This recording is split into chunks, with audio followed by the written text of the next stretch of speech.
This week on the Shameless podcast.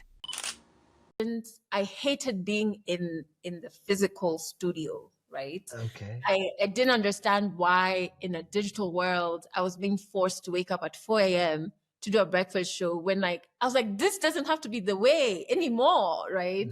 I would listen to Rick Dees, not because I really liked his music. I didn't like, he has a globally syndicated chat show. And so then I just started selling. Like I pitch everywhere. I pitch air, as you've heard. Sometimes it's okay, but I'm going to pitch it and you're going to buy it. And I think that first year we went to... Sometimes we are afraid to do something. You fear shame. I don't want shame. We're trying to break that burden by sharing stories of courage, resilience, and we want to be able to celebrate your story. Shameless. Welcome everybody. My name is Dzikamai Gangaidzo and I'm the host of the Shameless podcast. And today we are joined from Kenya by Adelle Onyango. Onyango was my mom's middle name, but my surname is Onyango. Onyango. So I don't know what's the equivalent for you, but in Kenya, the tribe I'm from, we're the Luo. And so you're named by the time of day or the season. And so for the women, your name starts with A, and for the men, it's O. So my mom's name is Onyango, but her family name is Onyango, because that was my grandfather's name. And then my dad's name was also Onyango, like his surname. So it kind of worked out. Nobody had to change names. That's so cool. I mean, but that is actually very, and the reason I asked that is that my granddad, his surname was his granddad's first name, and my granddad's surname is not my surname. It's like really weird, but the old people had like really cool things happening in their lives. But so glad that you were able to take this session with us. And today's discussion is going to be about storytelling. And that's amazing. But I think the first part of this storytelling session that I'd like to have is, why did you cut your hair? Like, that is such a cool non-conformity, an image that looks amazing. Why? What's the story behind that? Oh my God, it's such a story. Okay, so first, behind me, can you see the white poster? Yeah.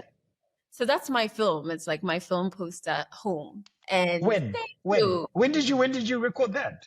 I shot home in August last year, and then we premiered it this February.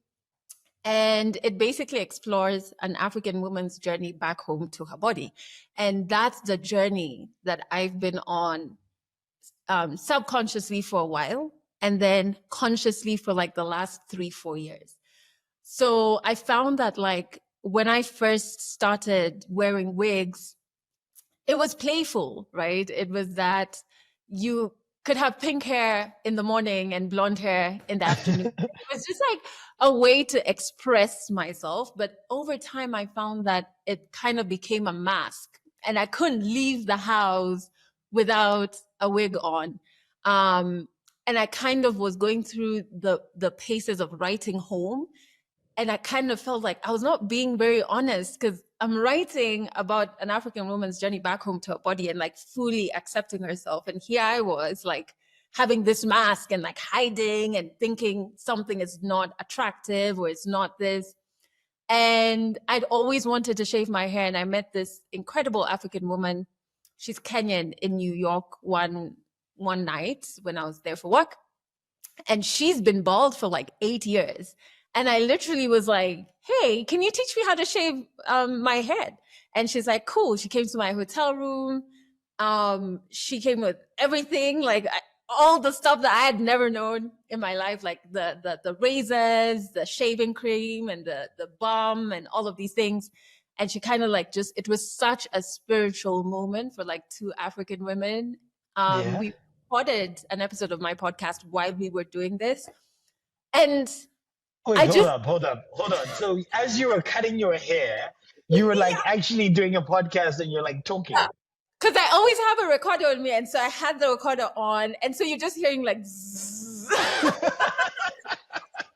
Um, but it was so spiritual for two African women to like go against what society deems beautiful, and go back to what our true societies deemed beautiful, which is like your most natural state back in the day was like absolutely gorgeous. And yeah, and so I just went bald, and I really love it. I'm just like, bald men get so much flack, but they have such easy life. Like it's so Life is so easy. I went swimming the other day and I was like, I don't even have to think. I just get into the pool. Like And that's it, done. And you're not even having to exactly. consider much on. But you know what I love about that is that you talk about how you view yourself, how certain actions that you've been doing subconsciously then might create this version of you. And then you now writing a book is breaking that down and understanding that that that version of you. Have you felt that since you've done this, it's changed the way that you view yourself as well? Oh my God, it really has. Like I feel the most me I've ever felt. I feel confident and free, and I feel like exactly who I was maybe when I was getting into my 20s, before the confusion of the 20s set in, and trying to be someone else. Like, and truly, like, I'm so happy it came just as I was, premiering my film, because I do feel at home in my body. I feel, all of these standards that we have, especially for women. And then when you make it African women, it's on a whole other level of like, beauty means you look like this, and even natural things like aging, you're shamed for aging, and it's like, I have no control over this thing. We're all aging, right?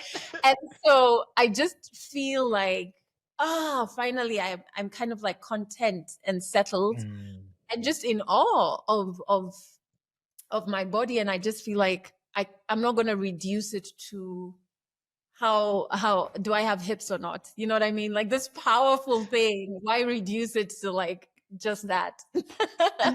and before, did you have moments of insecurities around that? I mean, you make it sound like it was quite a boom, I'm doing it, bam, bam. Was it as simple and straightforward as that, or was there a bit more? No, there was like, so I mean, I still have like the days where I'm just like, are you sure, babe? Like walking past the mirror and you're like, it wasn't. I was very, very insecure. I think I used to walk around in my hat like for months, right? And I think I just had to slowly work myself into accepting, because then if I accept, it doesn't matter what people think or say or do, right? And then I'm just very careful about my safe spaces around me. So like my best friend was so excited when and I was in New York, she was in Nairobi, she's like, video call, you look great. She's like, I can't believe my bestie is a baldy. And like, I have very incredible safe spaces around me that helped me kind of put one foot in front of the other until I got the point where I could be outside. And I feel like I haven't, in fact, I wore a hat for the first time the other day because I live in a very cold place and I'm still not used to that wind when it that was one of the things you never expected. You're like, whoa, this is it feels like someone is doing this, and I'm like, I'm sure I live alone. What's happening? But other than the hats, I've been rocking my bald head the whole year, every single day, and it's just like so empowering. So empowering. That's so amazing. So what I would like to do, and I mean, it shouldn't need to be, but for those people who might not know Adelle, there are a lot of people who already know Adelle. Weird flex, but I am sitting with a celebrity right here. Is is I'm just gonna read through just a couple of notes around what you have done and who you are. It's Okay. not who you are actually. It's more about like the things that you've done and Yeah. yeah, it's not who you are. So Yes. Adelle Onyango is a Kenyan media entrepreneur. That part. Entrepreneur, a career media entrepreneur, founder of Legally Clueless Africa, and founder of Adelle Onyango Initiative. We'll get into both of those shortly. She has gained international recognition for her efforts in empowerment of African women and youth, and has been celebrated as one of Facebook's 2019 Icons of Change, Africa Youth Awards 100 Most Influential Young Africans for 2019, and OK Africa's 100 Extraordinary African Women in 2018. Not to say that we are running out of things, but BBC's 100 Inspirational and Innovative Women in the World for 2017, and recently in 2025, Africa Top 50 African women from African policy. Yeah.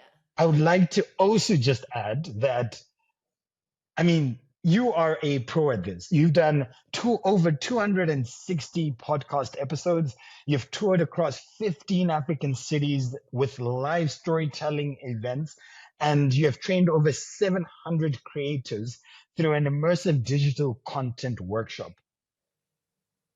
Gosh, you are busy. I mean, you are busy. I don't even know where to start with all of that, but but I guess the first element that I am gonna maybe tease out is, did you always know that you wanted to be in the media space? I mean, was that something that you knew from day one, that I want to do this? I love expressing myself. I love the creatives. Is that always your calling? Funny enough, I thought it was like that everybody when they were 12 knew exactly what they wanted to do. But the more I tell people this, they're just like, no idea. I'm just like, oh. I knew from when I was about 12, 13 in high school. We did this, we had this, like the school counselor took us through career sessions, and we would do questionnaires and stuff. And they would ask you things about your personality. It's just a tool to help you kind of like figure out what your interests are, your strengths, all of these things. And I would always end up in journalism and in public relations, always. And I was like, yeah, this is pretty interesting. Obviously, I had a few moments in high school where I was like, I want to be Beyonce. And my mom was just like, hey, hey. those books. But it was always, and so that, I went to high school in Botswana.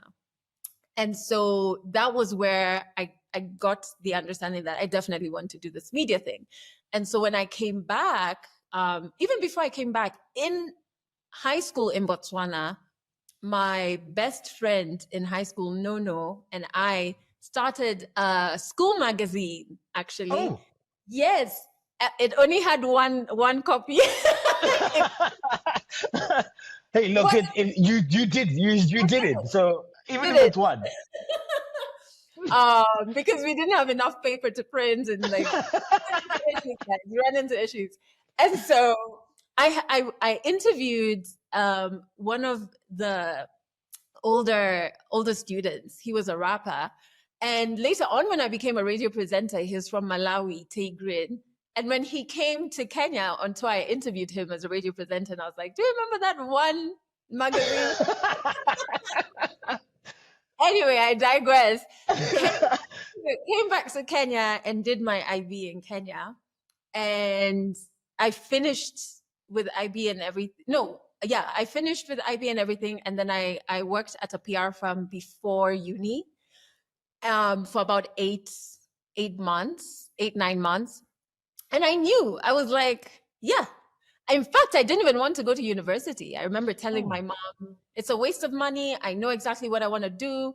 I have my foot in the door. These guys are willing to give me an actual job. Again, it's an African home. So my mom was like, please. Nope. Yeah, stop here. Stop with that nonsense. So yeah, I always knew. It's so interesting, but I always knew. You know, that's such a crazy thing because to touch on that, I thought I wanted to be a doctor. Mhm. Then I switched that up and now I'm an engineer and now I'm also doing podcasts. So I personally think I have no clue what I'm doing, but I'm glad that you always knew since the age of 12 what you were doing with life, which is such a beautiful thing. But then would you say then, across your sort of formative years, what one experience or one or two experiences would you say have really shaped your leadership within the media space? Because I mean, I just read your whole bio. I mean, you are killing it. You are leading it. You are challenging. You are progressive. You are the voice of what sort of um, the the future of within an African context would look like. What would you, if you had two examples of experiences or one example that really shaped this trajectory that you're currently on? I think the first one is like when I first joined radio, Mhm. and I had dreadlocks. I was just like going through my chant down Babylon phase, and I really was into, like, I didn't dress feminine, and I don't think I express myself through my dressing. So it's not safe. Yeah. It's very artistic. And so I remember this first radio station I worked at, we were having a photo shoot, right? And when it was going to be my first professional photo shoot. I was in uni. I hadn't even graduated and I already had a job and money. And then you're at a radio station, so celebrities, and then they're telling you a photo shoot. I'm like, it's on, And I get to the photo shoot and I see these like funky hoodies that were being done by one of, Kenya's top fashion designers, Jamhuri Wear. And I was like, oh yes, because they had like the Kenya flag and they were so cool and sick. And the stylist told me, oh no, that's for the men. Like the male presenters are going to wear that. Your stuff is on this side. I'm like, still excited. I'm still excited. And I go to that side and I hold up these things that I was meant to wear. And it's like, there's nothing wrong with revealing clothing, but it was like more holes than material, right? Mm. And I remember just being like, hang on. This is no. And so I said, first and foremost, I haven't graduated. I still live at home with my mom. These are photos for billboards. I'm going to be homeless if it's not worth it. And I remember kind of just having this back and forth. And I ended up not making it. I don't even think they took my photos that day. But wow. Either way, I didn't make it onto the billboards, even though I was hosting the Drive show, which is a peak radio show, right? And it's because I didn't wear the revealing outfits, right? And so I still remember like why that always stood out for me, because I was like, how comes like what is expected of women in media is so different from the men? And like, am I here because I'm entertaining, I'm qualified, I connect with my audience? Or am I here just like for you guys to just use my body to like reel people in? Like, what is happening? And I always knew that was going to be important for me to maintain as I continued in media, for me not to kind of bow into the pressure of what you should do as a woman in media, how you should look, how you should dress, what you should sell. That's the first one. The second one, so I worked at that station for 3 years and I did pretty well, and I never had to, wear anything revealing, whatever. And of course, my mom was still alive then, so I still had those threats of homelessness. You knew one wrong move, I'm outside. Homeless. And so I moved from that station to one of Kenya's top actually Kenya's top media house and one of their top radio stations.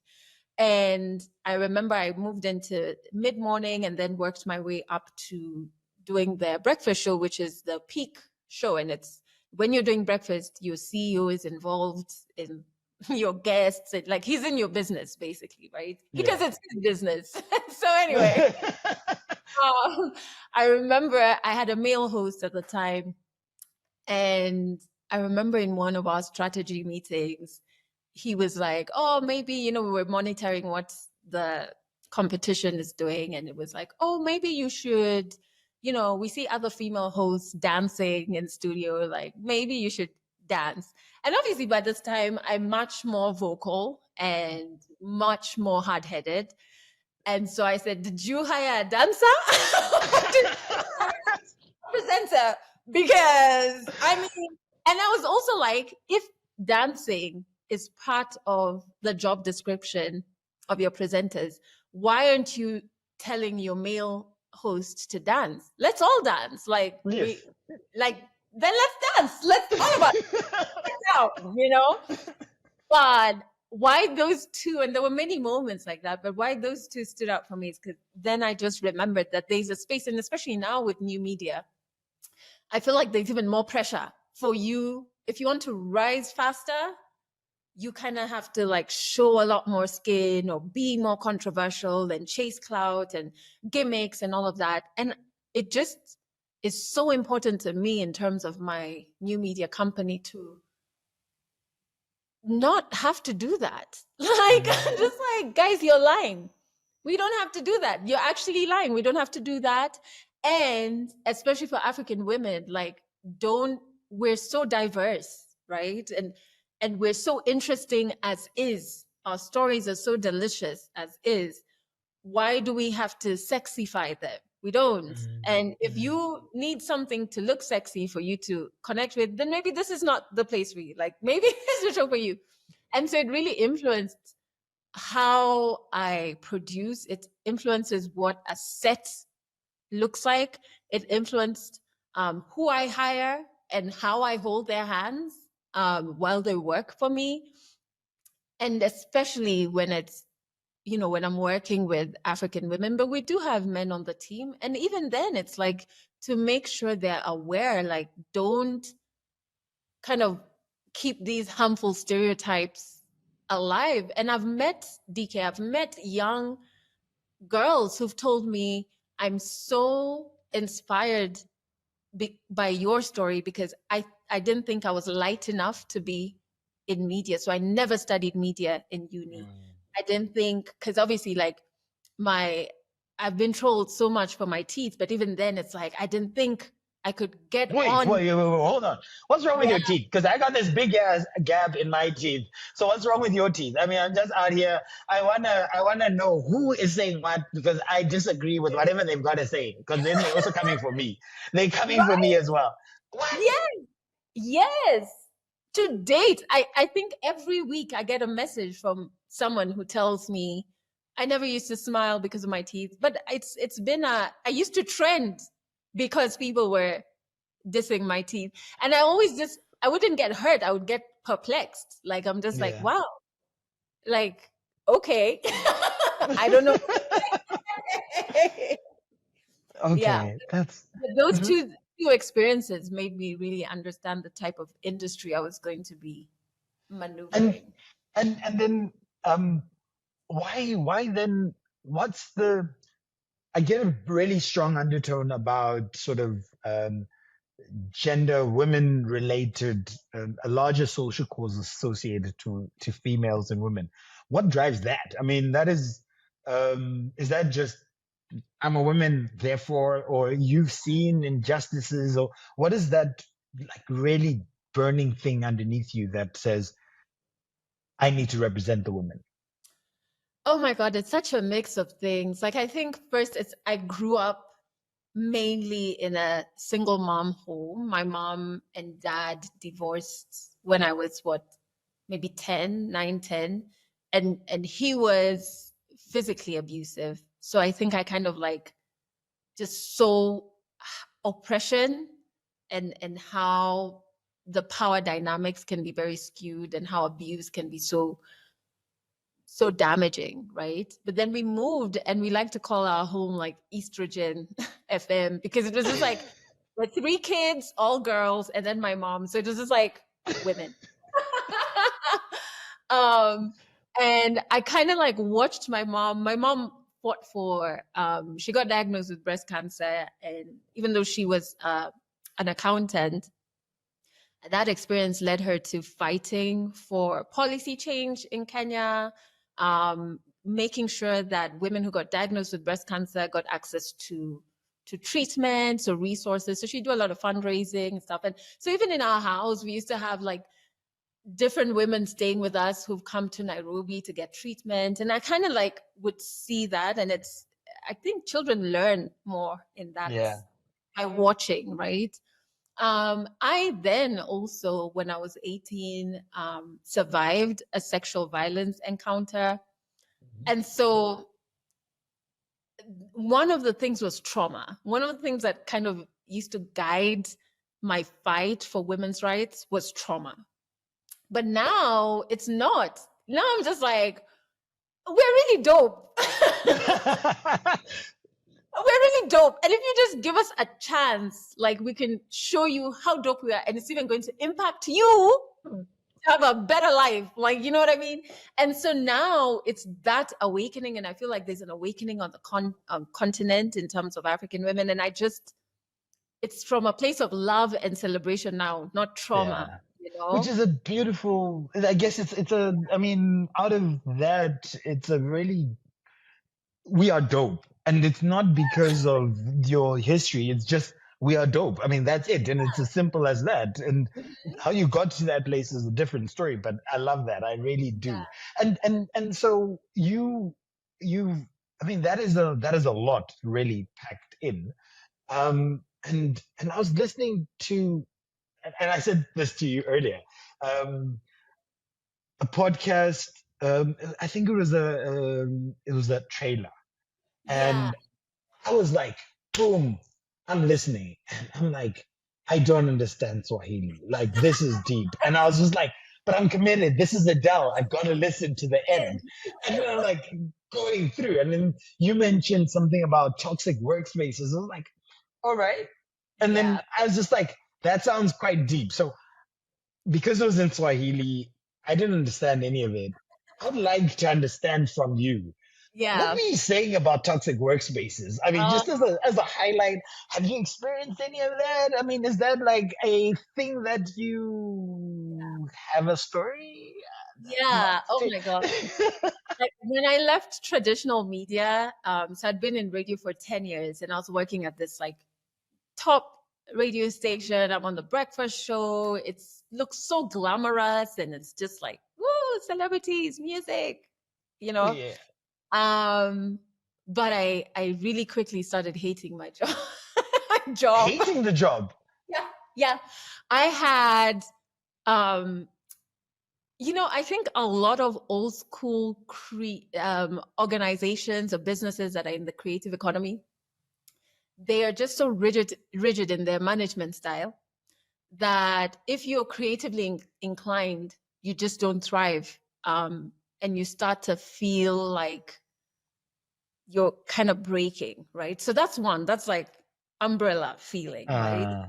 So I had a major problem with the management style. It felt like people are made managers, but the CEO is micromanaging. So the managers are like puppets. So it's just like, what are we really doing? Yeah. Secondly, we were at a time where media was crossing over and having this digital transformation. So it required us to innovate or we were going to die. And it just felt that was not being seen or heard. So there was that. And then I genuinely had the most terrible guy as my head of radio. Like he was I sat him down and I was like, what is the problem? Like, do you need to go to therapy? This doesn't make Was it a personal thing to you or was it just in general?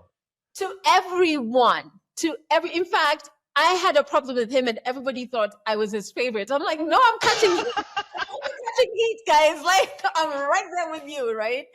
He was a bully. He would bully a lot of our interns. And I was just like, this is not the experience of a workplace I want an intern in university to get, especially in a creative space like media. Like, no, they should be enjoying it and wanting to like finish uni quickly and join.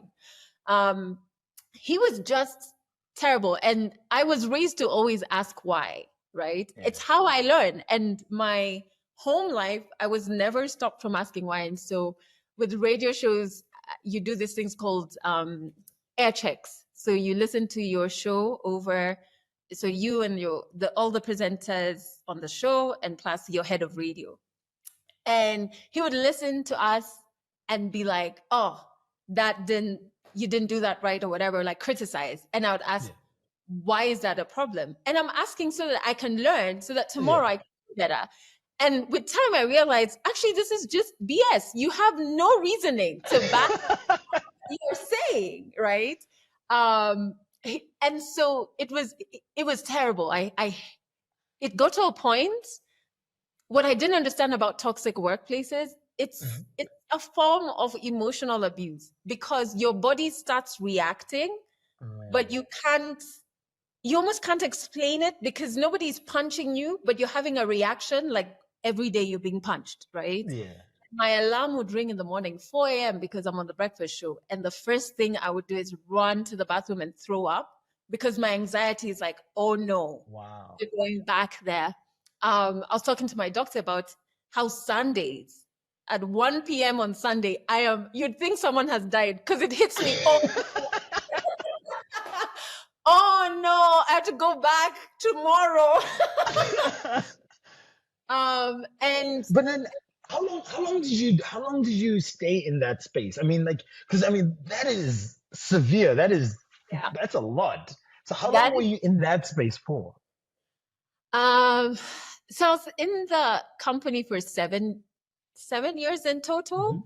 And then I was on the breakfast show for 4 years. So I want to say, out of those 4 years on the breakfast show, a good 3 years was hell. Okay. Oh wow. A good 3 years was hell. And you're like, because of how Africans were socialized to view jobs, and I'm not saying this in a negative way, because unemployment is real, job scarcity is real, but we're meant to be thankful for jobs to the point where we don't see that we are bringing the company value as well. So it's almost like whoever hired you has done you a favor, forgetting that, no, you're also contributing. Otherwise, you'd be fired. And so I had to wrestle with all of those thoughts until it's the vomiting that I was like, I cannot. I'm sorry. I was like, this is, we were not taught about this in school. This is not the job. This is not normal. And I had to leave. I literally had to leave. Wow. And so then, correct me if I'm wrong, then you left and then you set up essentially Legally Clueless. And tell me a bit about Legally Clueless. And in particular, I'm so curious, 15 countries, African countries.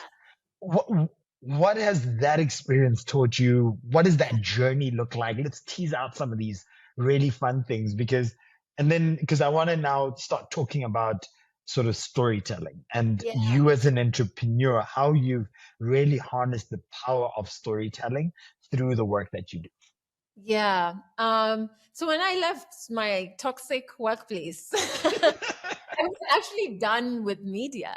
Like, that's how much it broke me. I was like, hey, this thing, I'm out. 12-year-old you had sold out on 12-year-old you. You're like, I'm done. I'm done. And that's why I'd even started the Adelle Onyango initiative. I'm like, I'm going into the NGO world. I'm going to save the world, because you guys in media are mad. I'm out, you know. And one of my closest people in my life sent me a podcast, and he was like, you should check this out, blah, blah, blah. I'd never listened to a podcast. Read up on podcasting, and I was like, this is so interesting. And I was reading up on like all of the gear and how things had changed. Because remember, I was coming from traditional media. And so I was like, what? They have these tiny microphones. You just plug it into your laptop. Crazy. Like, this is insane. And so I was like, I wonder how much they are, because I've left my job, so I don't want to touch my savings. Hey, no. You've got to be. It's a different mindset. You just got to be like. But I checked the prices, and I was like, I think I can afford two. Like, let me just order the two to see how this works, because this is so interesting, right? Yeah. And so I ordered two, and they came, and I was starting to think like, yeah, I could probably do this this podcasting thing. Please note, at this time, I'm still serving my notice. So I've handed in my resignation. I'm serving my notice. My CEO is trying to get me to stay. So I'm negotiating with him. I'm even selling him a podcast. Oh, that so you're selling him dreams. Hold up. You're selling him dreams. Yes. About podcasting that I've just read about. I also don't know if I think I can make money. We were doing this dance, and then I go home. Just before you go there, because and correct me if I'm wrong, you took a very different approach in that negotiation stance, right? You were looking at it more as an owner as opposed to just as a pure employee, right? Yeah. So and what, like, maybe just took to me, where did that idea come from? Because that is quite entrepreneurial and also quite creative as to, you know what, I don't know anything about this, but you and we can go 50-50. I think for me, I appreciate the choices money gives me. I truly appreciate them. Like, I'm trying not to say I love money. No judgment. It's all right. I mean, we appreciate the choices money can bring. And so one of the things, other than it being a toxic workplace, I wasn't comfortable with how much the company was making from advertising from my show vis-a-vis what I was making from a salary. And so when we were renegotiating, I was like, if you really want me to stay, make it my way, make it worth my while. May I want a percentage? I don't even want the salary. I want a percentage of like the earnings the revenue you make. And I also remembered that I hated being in the physical studio, right? Okay. I didn't understand why in a digital world I was being forced to wake up at 4 a.m. to do a breakfast show when I was like, this doesn't have to be the way anymore, right? I would listen to Rick Dees, not because I really liked his music. I didn't like, he has a globally syndicated chat show. And he's like a super old man telling you the latest gossip about Taylor Swift and whatever. Like, I would listen to it because of the technical aspect. He would be pulling you back to his website because there's like a chance to win headphones from this brand or whatever. And I just was like, wow. So this man, he goes to his studio at a decent hour of the day, not 4 a.m. He records this show, produces it. And here we are in Nairobi listening to this guy. I want that. And so when I was negotiating, see, now I've read up on podcasting a bit. I don't even know the show or what I want to say. My 2 microphones are coming. I just saw it. You're like, I'm gonna sell him the dream with that 2 microphones. And that's, I bet you're even considering that he might buy the rest of your equipment, right? You're like, you know what? Yeah. He did. Okay, so what happened is I ended up staying for 2 more months. Yeah. So you actually went in there? Yes. It was in Swahili. Forgive me. It was in Swahili.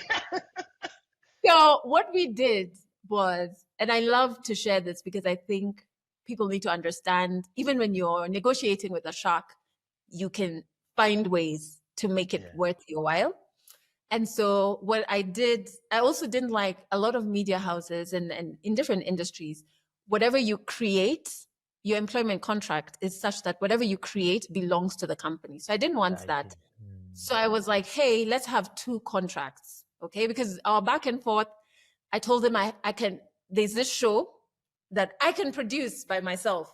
You don't even have to think about it, because I didn't want him to put in too much money, because then he would want a higher percentage in revenue. So I was like, don't worry. And then I will come and deliver it to you. You play it across your shows I think at that time he had 7 radio stations, play it across your 7 radio stations, and then the revenue will split it. You don't even, and I was like, I'm not an employee. You don't have to think about my insurance. You are just buying shows from me, right? And he was like, sounds great. However, I want you to remain on my breakfast show. So I will pay for all your production costs for that show of yours, and it'll remain yours, but you stay on my breakfast. So the So best of worst, like is the best and the worst yeah. of. And I was like, oh, this is tough. This guy's a tough one. And so I said, okay, because I also knew he's a bit dodgy and slippery.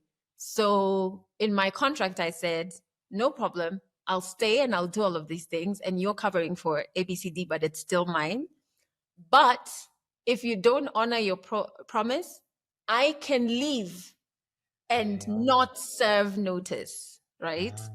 So I gave him 2 months. He didn't honor his side. So literally, I left the office on a Friday and I didn't come back. I got home, I cited the clause and I said, I wish you well.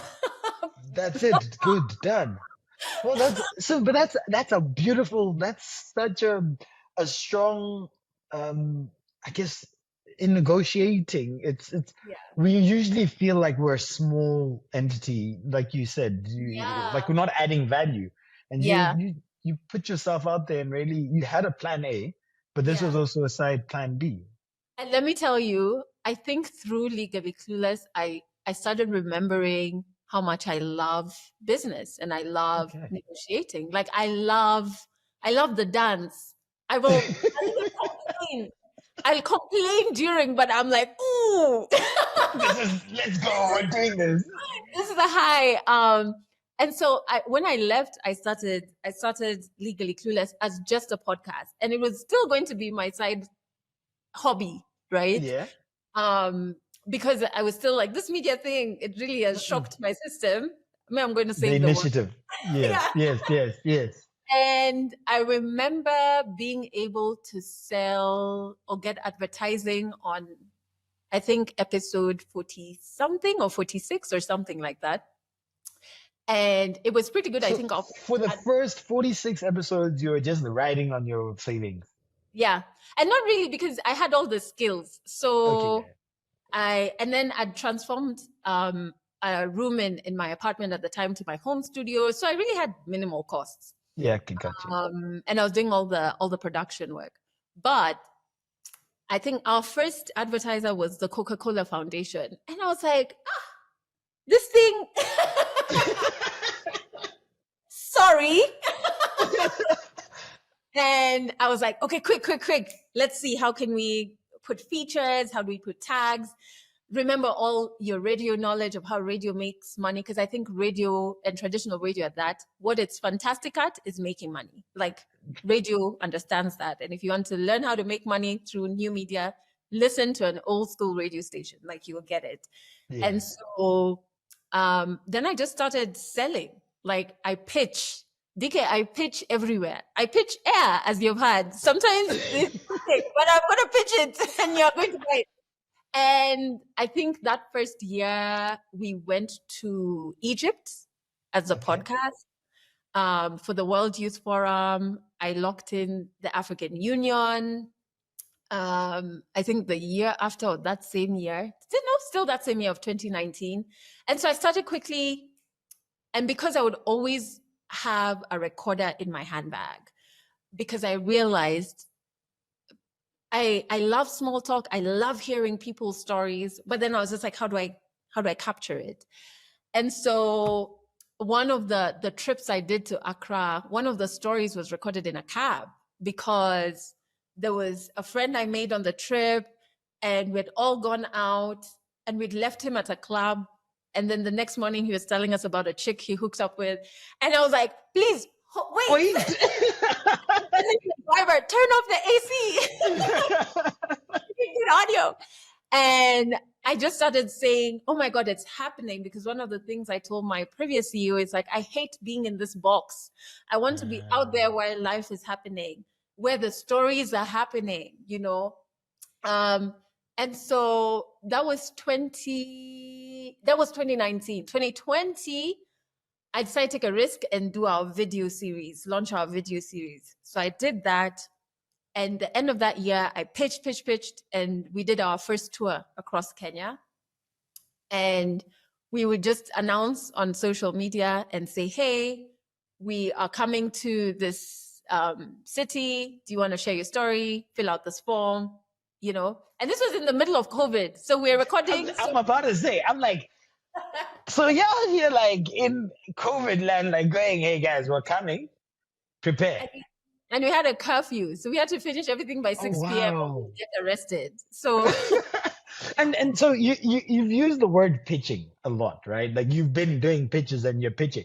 Is there a sort of a way that you sort of attack your pitch? Like, how do you sell this idea? I mean, it's a normal idea, but some people might not get it. Yeah.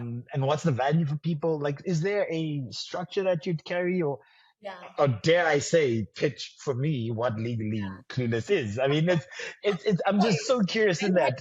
Advertise DK. From a podcast to a pitch. No, but you know, I'm trying to get tips here. I need to get to Egypt. But you think I'm just gonna be stuck here in this little? I want to go to Egypt too. Paid for. You know what I realized is there's so many aspects to a pitch and to business, right? So the good thing about new media, when it comes to the value, that's already there because you have access to the numbers. You have access to seeing conversion. There's tools to even help you with that. You can track episodes, see how they're performing. You can see a graph across an episode to see when people are dropping off, when they're coming back in, all of those things. But what also is very important is to know how to sell so that your audience isn't put off and thinking that everything is an advert. That's one. But also like the little value, I call them value pockets. Like where can advertising sit comfortably on this product of yours that is a show, right? And so you have to think about that. Is it before a feature? So for us, we have 100 African stories, right? Is the feature that carries all the African stories on one of our shows, which is, you know, our first ever podcast. And so before that plays, you'll hear 100 African stories powered by Coca-Cola Foundation. And then at the end, and the story, because the problem we're solving, which is what you always have to think about, is a lot of these organizations, etc., they may know their story, but some don't. And they don't know how to tell their story, and they don't know who they're meant to be telling their story to. So you help them figure out who's the storyteller who can carry the story for this particular campaign or product or project, etc. And I normally work with our partners to find out who that person is first. Most of the time, it is not the CEO. Very many times. Yeah. Wait, is that because the CEO is just not? I mean, it talks to the audience, right? So different audiences, different people. And most of the time, there are very few CEOs who are personable in a very genuine way. Most of them perform authenticity and are not. Okay. Yeah. Got you. So, we work on that. But I think one thing people forget is networks. People do business with people they know and who they like. It's so simple because we've not invented something that is new. It's like we enjoy listening to the show. So a lot of our advertisers actually listen to the show and enjoy the show. Yeah. And when you are working with them towards, pitching or towards them, having some sort of partnership with you, etc., you're solving their problems, but they're also enjoying it. Nobody likes doing business with people they don't like. And then the reason why I say pitching a lot is you have to stay pitching. Like out of 10 pitches, you might get quarter of one. So you are, it is a numbers game. Your conversion rates are low and you're just going. I'm just going. There's some I was remembering. And then I have a list also because I have my desired people. Yeah. So I know when I'm creating something, which I'm so fortunate to have, I have the creative side of my brain and the business side. So as I'm creating something, I'm already like, I can see how it's going to look. I can see who I want to partner. Mm. So by the time I'm pitching, I have marked you for such a long time that I'm like, yep, I definitely want to work with MasterCard Foundation. We did our tour last year with MasterCard Foundation. They were on my list for years.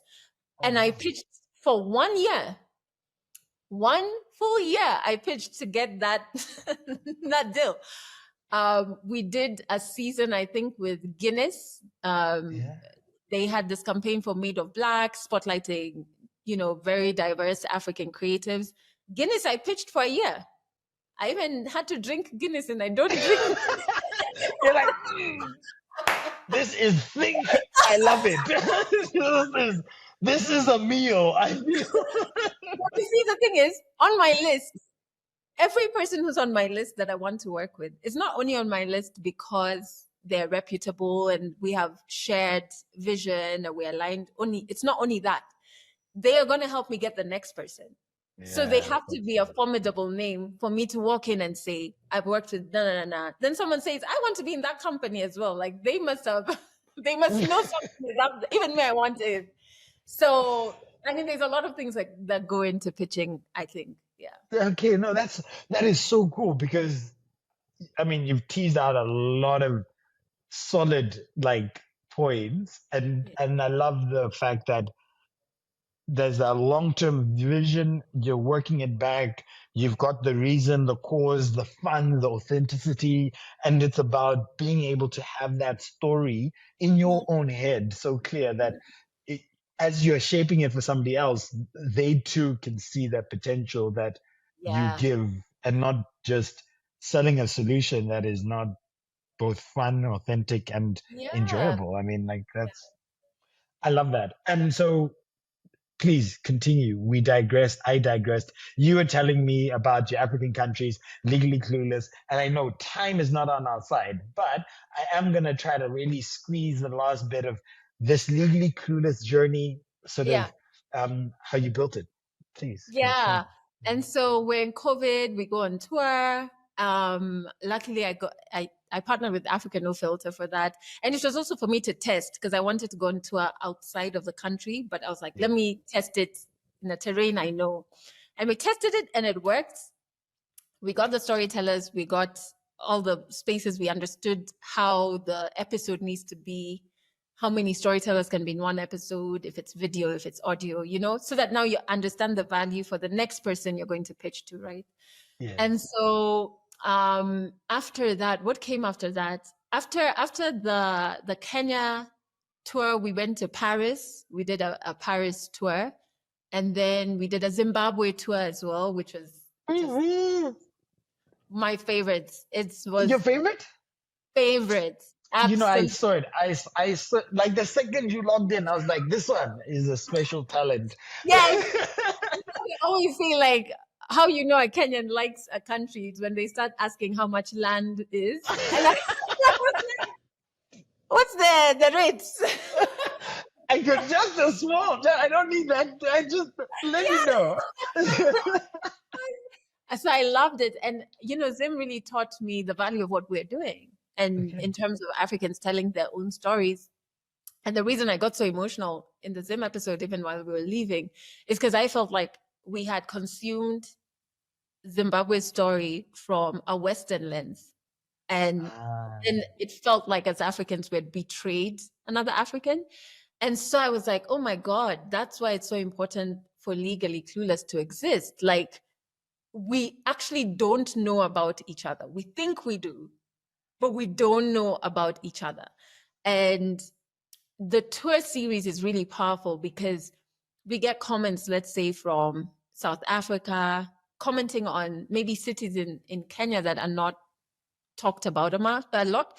And they're like, wow, I didn't know Kenya has this, or I didn't know.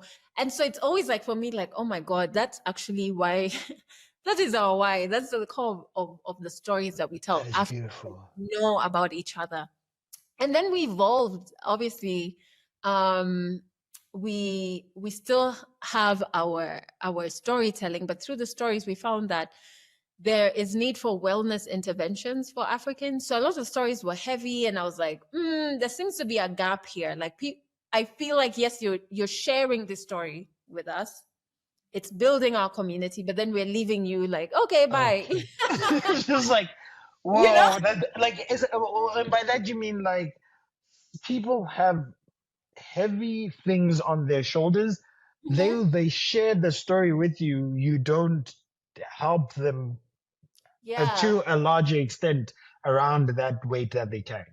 Yeah. And even just deeper understanding of why they Okay. are the way they are, or they do the things the way they do. Because the storytelling sessions, it's not an interview. It really does feel like therapy. And we worked it such that we have tools that help you through storytelling prompts that help you pause and really take stock of things you've experienced in your life. And so and I'm a huge fan of therapy, and I also know that it's pretty expensive. So what we started then in 2023 is group therapy sessions. We initially just started with my personal therapist. I literally was like, if you want me to remain, you've got to come and do this thing Oh with my wow. You seem so likable, and then when it comes time for negotiation, you're just like, yo. So I mean, we've known each other for years, but since we're gonna do this one or two ways, it's either you're out or I'm out. Like, it's like So our therapy sessions became business contracts, and I was like, yeah, let's do this. let's Okay. do this. Yeah. So we started that in 2023. We did it 2024. And then this year we signed a partnership with an African organization that's doing psychosocial resources. So we're still having our therapy sessions ongoing. And then we also have wellness talks, because not everybody is ready for therapy. And we look at wellness in terms of financial wellness, physical wellness, and mental wellness. So we have African experts come and talk to our community about money, like money educators, about, processing grief, about we have one on Saturday that's about unlocking career success. So we have a career coach coming in. And it's just to also prove that, like, we can have these resources coming from Africans who understand the context. And they're there. Like, not everything has to be imported. They're Yes, there. and that's beautiful, because that is a large portion of us not being able to see certain things and do certain things or take up certain opportunities, is because that story has never been told. That Yep. opportunity has never been given. We don't know that it exists. Exactly. And I love that. I absolutely love that. Obviously, we have the wellness Yes. events and the group therapy. We have a new show called For Mannerless Women. It's still, I think it's for us, we're building in terms of the content side, a new media network kind of structure. So we'll have original shows that are produced by Legally Clueless Africa. And, I have a board. I think it's also very important for me to bring this up, because I think creatives, when we are building businesses in the creative space, we also need to put checks and balances for ourselves. I'm very stubborn. And what I saw with my CEO, I don't want to become a hindrance for my company. So I have a board that I have to report to. And it's made in such a way that with time, I will then transition and just sit on the board. But that's where we're at now. We're producing shows that help, when it's African women, help them meet their best selves, but also help Africans get to know each other intimately through storytelling. And then we have our wellness resources, because it's also like through the stories. And I think, especially millennial Africans, we've been through it. Yes. We have seen things. And so I feel like having that access to wellness resources can help you then change what your story is going forward. Like, how do we help you meet your best self? Yeah. And so I've got one last question before I then wrap it up with a quote. So Okay. my last question to you is, your story as Adele have you had to reinvent it, retell it, rebuild it, reshape it? I mean, trying to stay out of a pigeonhole. How does your brand and the way that you tell your story make sure that you are constantly evolving and not being Hmm. put in that box? It's such a good question because I feel like I don't know if it's the same for men, but not that a man don't I have, will. but I think women, in my experience, we're made up of so many different women within us. And we're often told that we can only be one woman, one version of us for 40 years, which is crazy. Yeah. But I found that I think I allow my all the versions in me to live. And I found it takes maybe every 3 years, there's like a shift and an expansion. And a pivot, a slight pivot that happens. Maybe I've learned something, or I'm more curious about this other thing. And so what I've started doing is I allowed myself to view myself as an unapologetically African woman, right? Who's always evolving, but I'll always be that.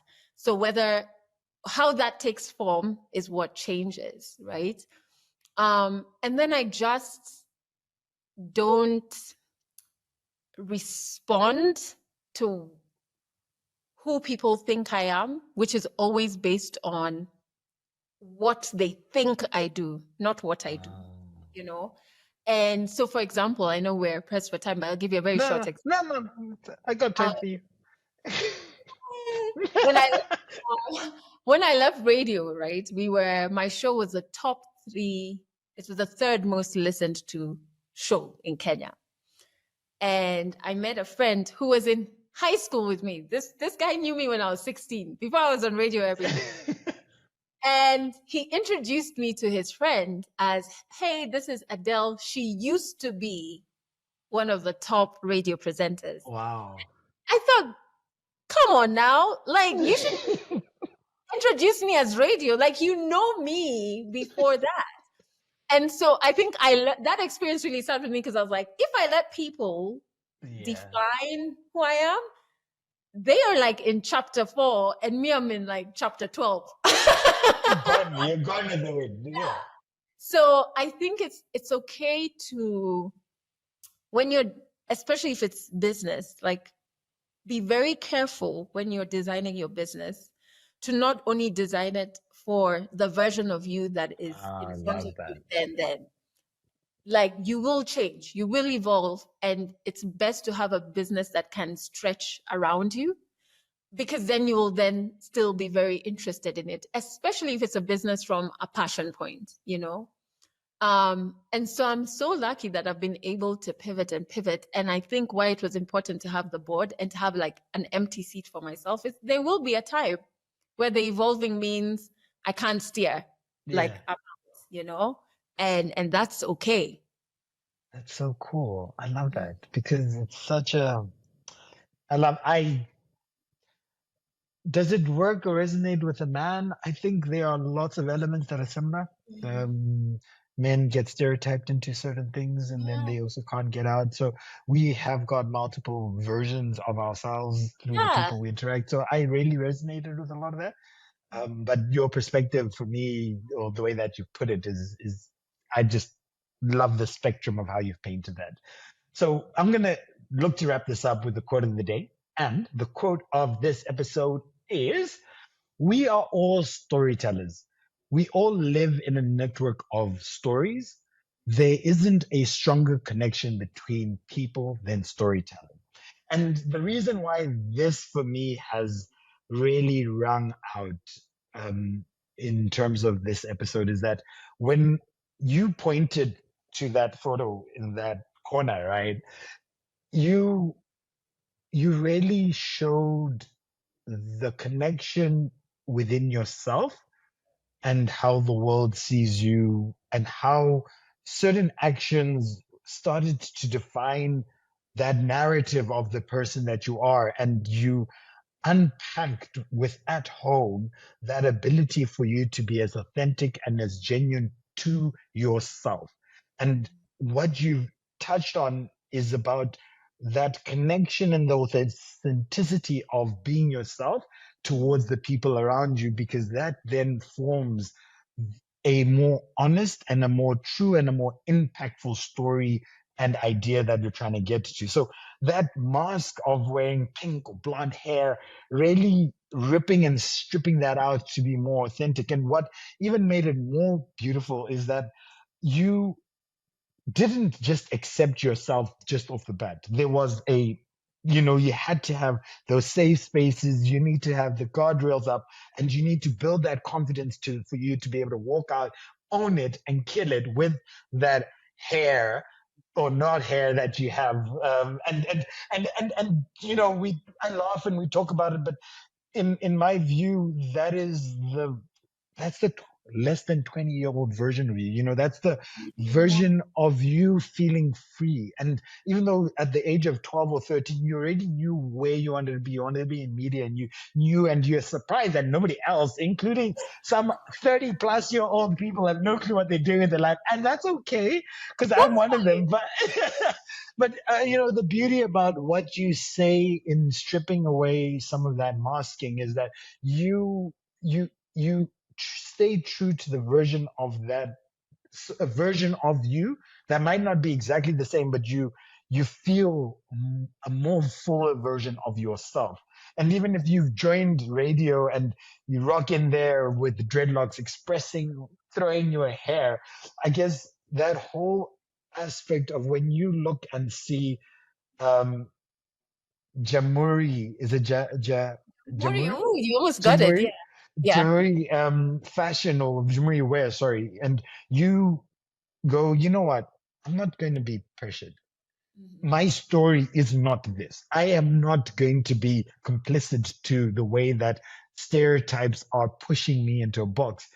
Yes, fine. Your mom was like, I'll kick you out. She didn't have to say it. You knew your African mom was going to be like, my daughter, this is not what I have raised you to be. You'll be outside.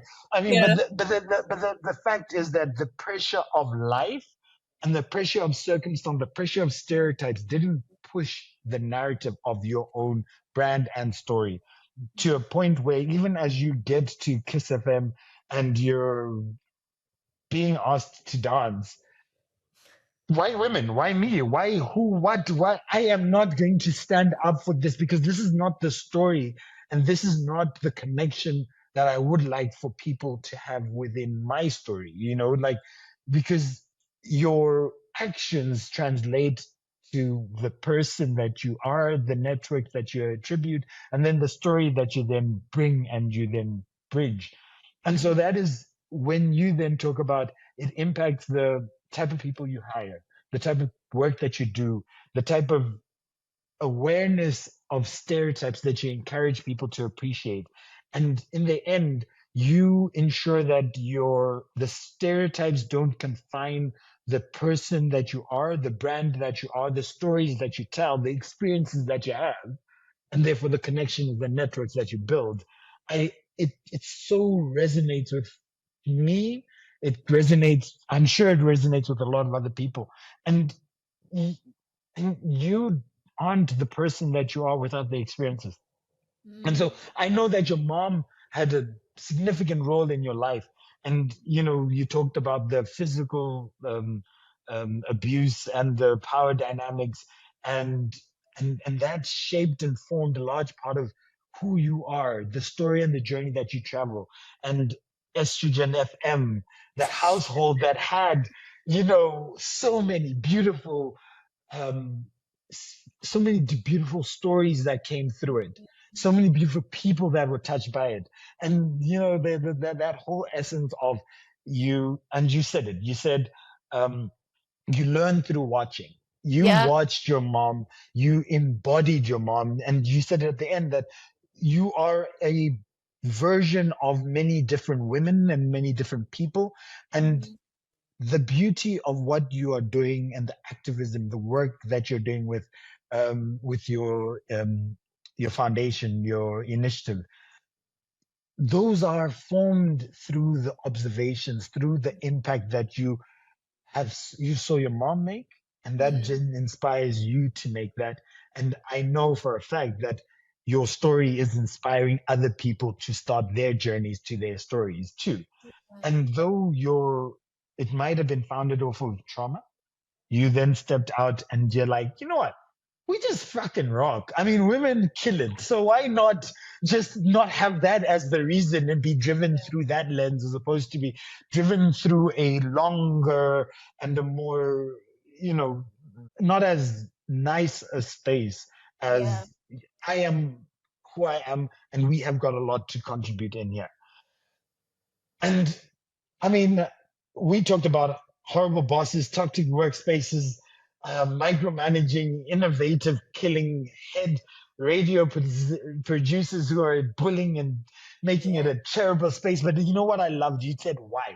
Why is that not fair? Why is that not right? Why am I doing this? Why? And when you get down to sit down with the CEO and you're like, you know what? I'm going to actually come to you. You had very clearly in your head whys as to why you're going to be doing this.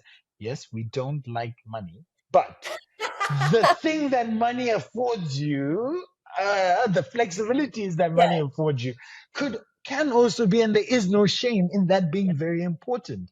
And so I love that because you string that through your entrepreneurial journey, your entrepreneurial story, because your pitches, you understand why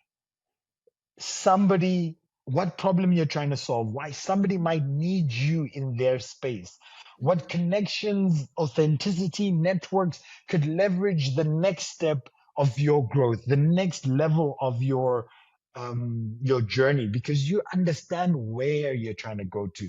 You've got that longer term idea that if I drink 3 Guinnesses tonight, and though I do not like it, I am going to get one step closer within that network. It's going to unlock the next space, and that list of people and desire. Just for the record, you were also on my list. If you didn't know, I'm confessing you were on my list, and for one whole year, just like you with Guinness, I pitched to you. I pitched to you the idea of coming onto this, and that is a story. You have to know where you're trying to get to. You have to know what you're trying to do. And you have to understand the networks that live within your story, or the networks that can grow within your story, the connections, the authenticity of what you're trying to do. Because if you don't believe it, and if it's not authentic, the wrong messenger could have no value to what you're trying to solve, because they don't understand it. They're not authentic in the way they deliver it. They don't appreciate the story and the connection between that exists. And so when you said to me, unapologetically African woman, designing a business that stretches around you, that gives a wide view of not just the person that you are today, but that version of you that is beyond your imagination. The challenge that I pose to anybody listening to this, based on the discussion that we just had, that I've just tried to summarize, is a story well told is a story well understood, and is told from a place of authenticity. Adelle, you embody those elements, and I've really enjoyed having this discussion with you, because it is enlightened me with so much. And I plan to go to Egypt. I'm going to go to Egypt, You will. and you are like, you've given me knowledge into how to get to Egypt. Thank you so much. I really enjoyed it. Yeah, it's just been an honor. Thanks for having me. This was so, so beautiful. Like, I enjoyed myself. And that is the key. Let us enjoy it. And for anybody who's interested, if you don't know Adele, if you don't know her links in the bio and her things, what she gets up to, everything is going to be in the bio below, or links somewhere on the side. You know how these social media things go. But Adele, I really appreciate it. I don't know if you've got any other words that you want to add to the end of this. No, I think I think you're doing an incredible job. And I appreciated, being on your show. I think finally we made it happen. So that's such a highlight for me. And I think to anybody watching or listening, it's just follow your true north. There's no right or wrong. There's only you. So you don't have to be something because that's what, society or people around you are pushing you to be. Like, you have your own story to not only tell, but to in real time be writing. And if you're African, we even need your stories more, because if we can get as many diverse African stories in, why not? So I think it would just be to leave you with the understanding that there's no right or wrong. It's just you, and you're okay as you are. Yeah. Really appreciate it. Thank you so much for the time. This podcast is brought to you by Transformation Leader. You can follow us at www.t4leader.com.